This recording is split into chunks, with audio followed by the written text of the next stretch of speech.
Hi ನಮಸ್ಕಾರ ಎಲ್ರಿಗೂ welcome to my channel Vijji's tasty food. ನಾನು ಇವತ್ತು ಶೇಂಗಾ ಚಟ್ನಿ ಪುಡಿಯನ್ನು ಮಾಡತ್ತೀನಿ. ಸಂಕ್ರಾಂತಿ ಸ್ಪೆಷಲ್ ಆಗಿರುವಂಥ ಉತ್ತರ ಕರ್ನಾಟಕದಲ್ಲಿ ಚಟ್ನಿಗಳನ್ನು ಮಾಡ್ತಾರಲ್ಲ, ಅದರಲ್ಲಿ ಮೇಯ್ನ್ ಆಗಿ ಚಟ್ನಿ ಮಾಡೋದು ಶೇಂಗಾ ಚಟ್ನಿ. ಎಲ್ರಿಗೂ ಇಷ್ಟ ಆಕೈತಿ, ಫಟಾಫಟ್ ಅಂತ ಕೂಡ ನಾವು ಮಾಡ್ಕೋಬೋದು. ತುಂಬ ರುಚಿಯಾಗಿರುವಂಥ ಚಟ್ನಿಯನ್ನು ಯಾವ ರೀತಿ ಮಾಡೋದು ಅಂತ ನೋಡೋದು ಬರೀ. ನಾನಿಲ್ಲಿ 250 ಗ್ರಾಮಷ್ಟು ಶೇಂಗಾವನ್ನು ತೊಗೊಂಡಿನಿ.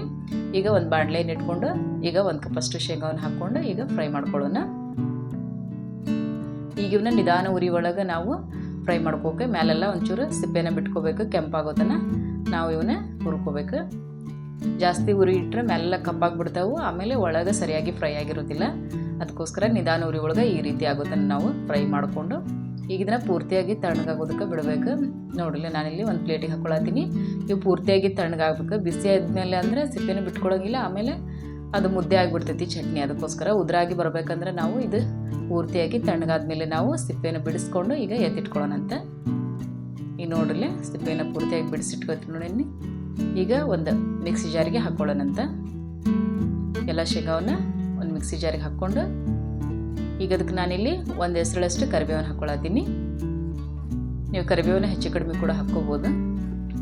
ಈಗ ಅದಕ್ಕೆ 1 ಗಡ್ಡೆ ಬೆಳ್ಳುಳ್ಳಿ, ರುಚಿಗೆ ತಕ್ಕಷ್ಟು ಉಪ್ಪನ್ನು ಹಾಕ್ಕೊಳತ್ತೀನಿ. ನಾನು ಇಲ್ಲಿ ಅರ್ಧ ಸ್ಪೂನಷ್ಟು ಉಪ್ಪನ್ನು ಸೇರಿಸ್ಕೊಂಡೀನಿ. 1/4 ಸ್ಪೂನಷ್ಟು ಜೀರಿಗೆಯನ್ನು ಹಾಕ್ಕೊಳತ್ತೀನಿ.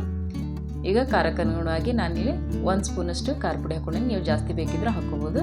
ಈಗ ಅದಕ್ಕೆ 1 ಸ್ಪೂನಷ್ಟು ಬೆಲ್ಲವನ್ನು ಸೇರಿಸ್ಕೊಳತ್ತೀನಿ. ನೀವು ಬೆಲ್ಲ ಬದಲಿಗೆ ಸಕ್ಕರೆನಾದರೂ ಸೇರಿಸ್ಕೋಬೋದು. ಸ್ವಲ್ಪ ಹುಣಸೆಹಣ್ಣನ್ನು ಹಾಕ್ಕೊಳತ್ತೀನಿ. ಆಪ್ಷನಲ್ಲು ಹುಣಸೆಹಣ್ಣು ಹಾಕ್ಕೋಬೇಕಂತೇನಿಲ್ಲ. ಈಗ ಅದಕ್ಕೆ ನಾನು ನೋಡಲಿ ಈ ರೀತಿ ತರಿಯಾಗಿ ಅದನ್ನು ಪುಡಿ ಮಾಡ್ಕೊಳ್ಳೋಣ.